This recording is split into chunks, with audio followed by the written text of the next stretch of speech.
these exotic stages. This music takes its high for real. I know that fear for real, but still. They say love is the answer, they say love is the way. Missing the world, I hope I see you again someday. In isolation, trying to find the right words to say. I love you. To the rest of the world. From Oakland to the rest of the world. Ben. 2021. What's up, Oakland? It's Kat Brooks coming to you live. It is BAMBDFEST 2021, our third consecutive year. 31 days of arts, culture, politics, all celebrating the Blackness. We are joined this morning by Asantwa Boykin. She is the co-founder of the Anti-Police Terror Project. She's a registered nurse, and she is the co-creator of Mental Health First. And we're going to talk today, this morning, about mental health in the Black community. Good morning, Asantwa.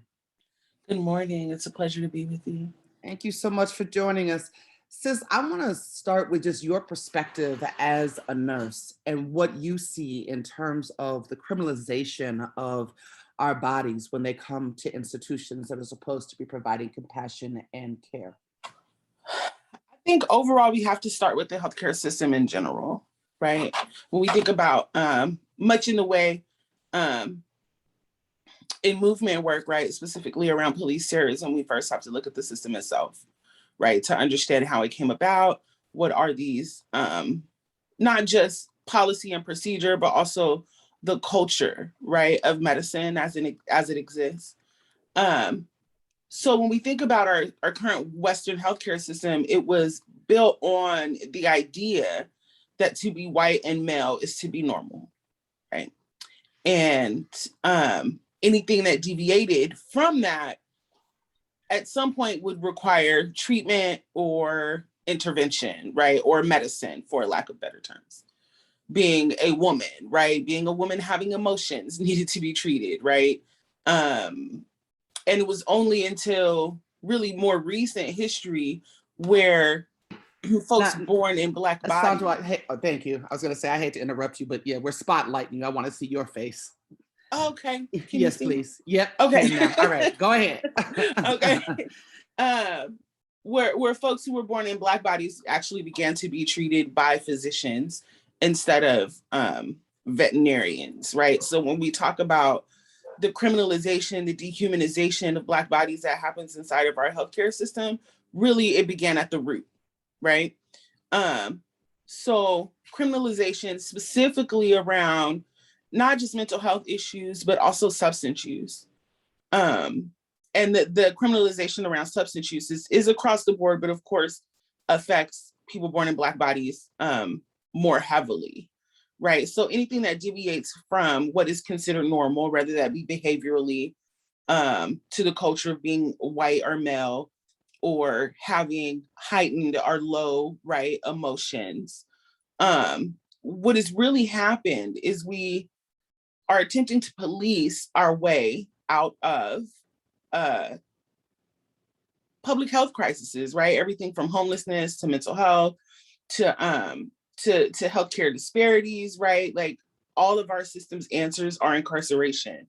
For instance, in LA, also in Sacramento, and probably other several California cities, there was money being passed out by the state to expand county jails, right? With the emphasis on mental health jails, right? So instead of funneling that money into the community, and we're talking about millions of dollars, it was a preference of the state to create these services inside of carceral systems, right? It does not, in fact, make sense. It doesn't make good sense nor common sense to keep people incarcerated who are already having mental health issues. And this includes our veterans, right? Mental Health First gets quite a bit of calls from veterans because they know that they have, right, the PTSD that they have from serving.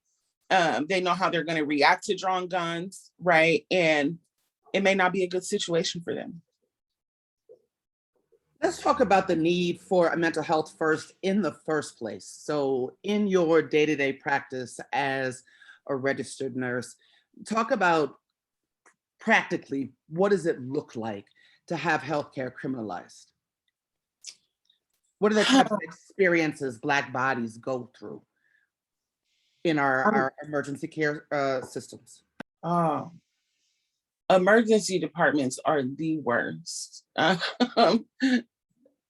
There's one, the police presence is astonishing, right? Just the police presence in healthcare, period, is astonishing, right? You have guards, you have police.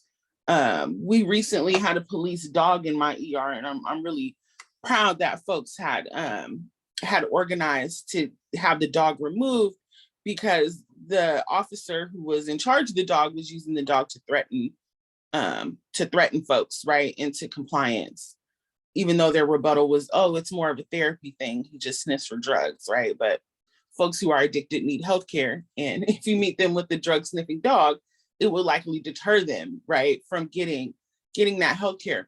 But the necessity of MH first is simply just common sense, right? But our system does not work on that level. If someone is non-threatening and they are suffering from a mental health crisis, why then, right, do we need to send armed men with guns? Truth is, the calls that police answer, 80% of them do not require an armed man, right? And this is why I call it plainly extortion, right?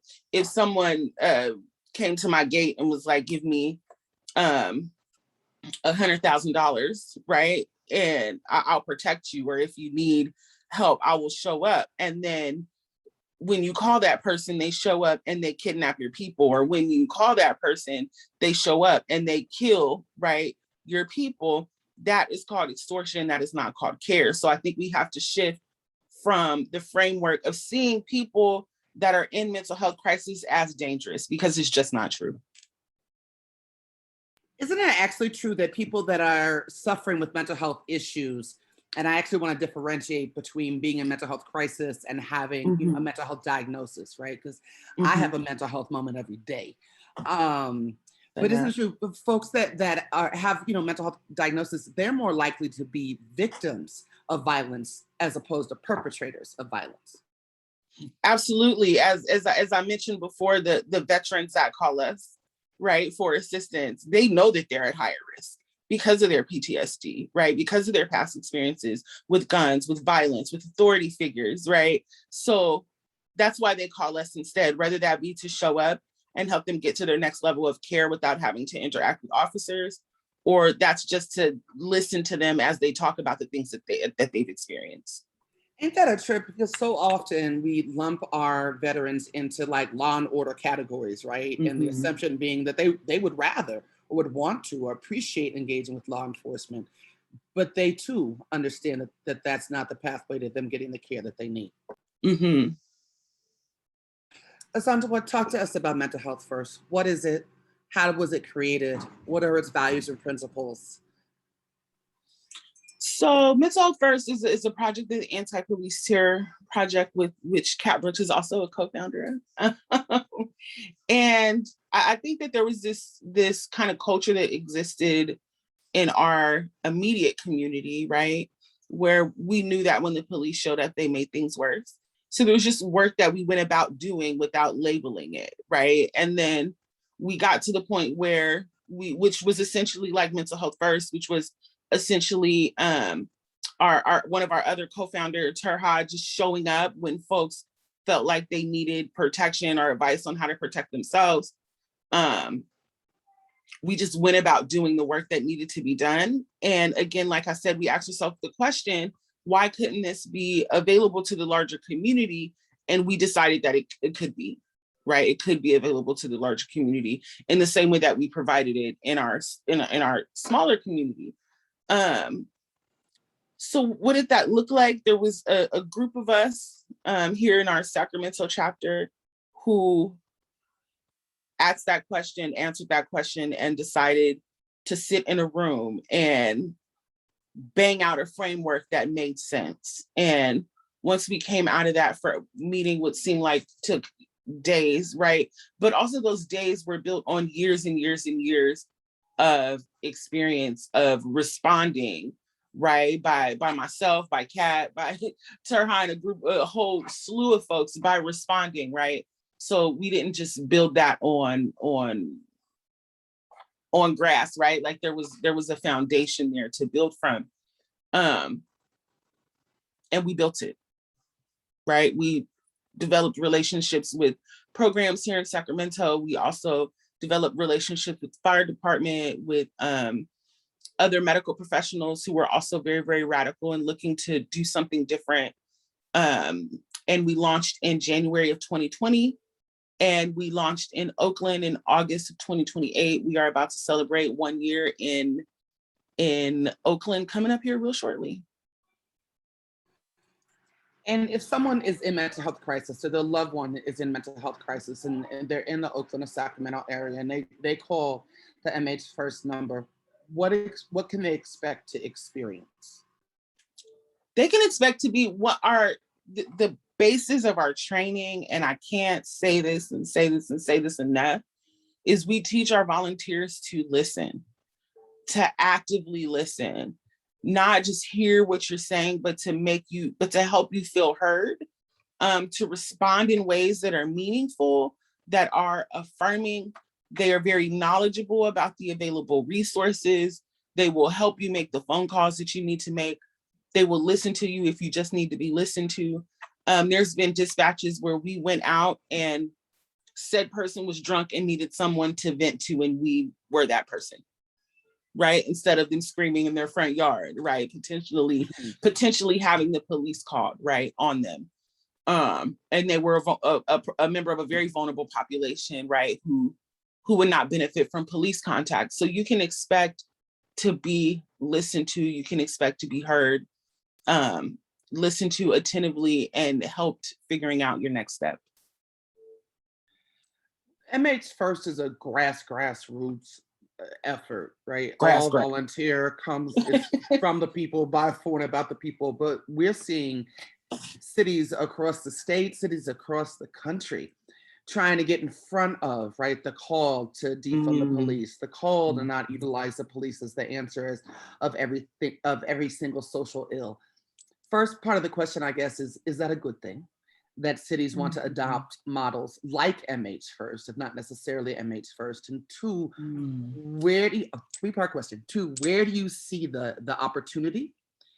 And thirdly, where are you concerned?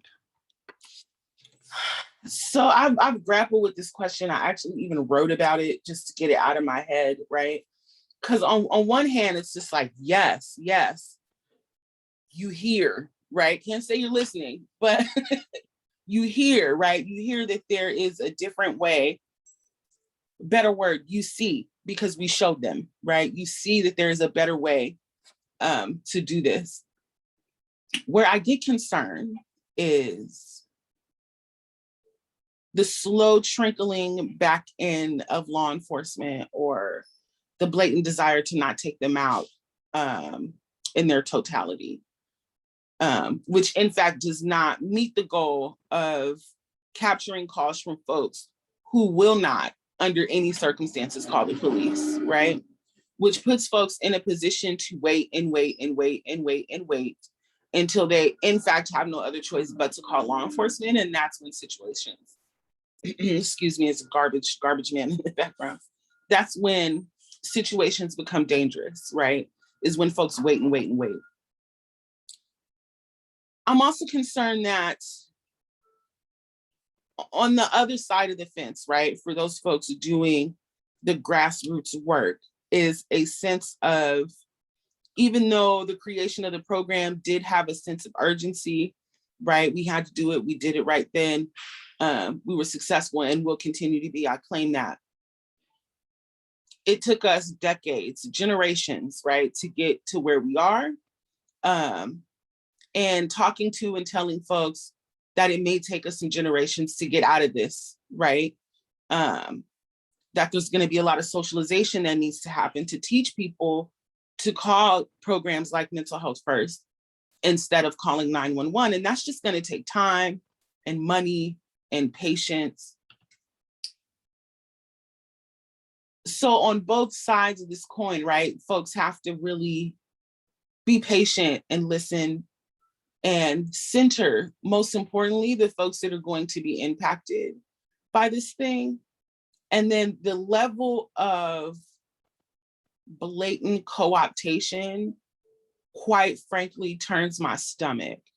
And I think the only way, not the only way, but one of the ways, right, where there is absolutely potential is for folks like MH1st and all of the other grassroots programs that are popping up all over the place, right? Because as you mentioned, there are lots of cities and counties and all that are gearing up to launch their programs, but there's also a serious network of grassroots folks internationally doing the same thing.